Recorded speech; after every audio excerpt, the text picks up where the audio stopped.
Early বিয়ে হলে কি লাভ হয়? ধরুন আপনার 22 বছর বয়সে আপনি উপার্জন শুরু করছেন, ডাল ভাতের ব্যবস্থা করতে পেরেছেন, বাবা মাকে বুঝে বিয়ে শাদী করতে পেরেছেন। আল্লাহ তাআলা আপনাকে একটা যদি সন্তান দেয়, 25 বছর বয়সে আপনি বাপ হয়ে গেলেন।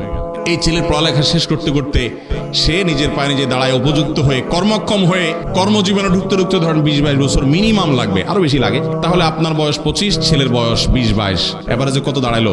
প্রায় 45-এর কাছাকাছি। 45 মানে আপনি তখনও শক্ত, মাশাআল্লাহ, ছেলে বড় হয়ে গেছে, ছেলে আল্লাহ 2-4টা দিচ্ছেন। কোনোটা যদি অমানুষ হয়, আপনার বয়স তখনও 45, আপনি টনটনা এখনো, বুড়া হয়ে যান না এখনো, শেষ হয়ে যান না এখনো, কর্মক্ষম আছেন।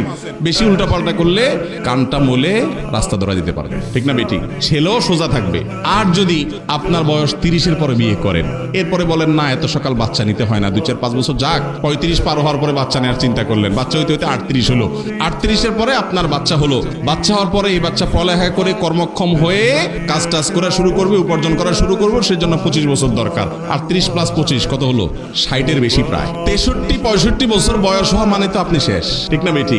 ওই বয়স পর্যন্ত আপনার সংসারে ঘানি টানা লাগবে, কারণ পোলাপান এখনো পড়ালেখা করতেছে, কাজ শুরু করে নাই। এরপরে আল্লাহ না করুক যদি অমানুষ হইছে, আপনার তো এখন আর চাকরি বয়স হওয়ার নেই। এবার ওই পোলার জুলুম সহ্য করা ছাড়া আর কোনো উপায় আছে?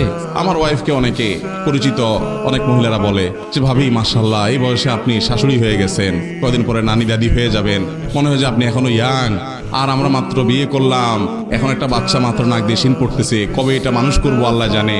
আফসোস করে আপনারা যেটা স্মার্টগিরি মনে করতেছেন, ওটা হলো আসল খ্যাতগিরি। আল্লাহ এবং তার রাসূল সাল্লাল্লাহু আলাইহি ওয়াসাল্লামের বাতানো পথের বাইরে কখনো স্মার্টনেস হতে পারে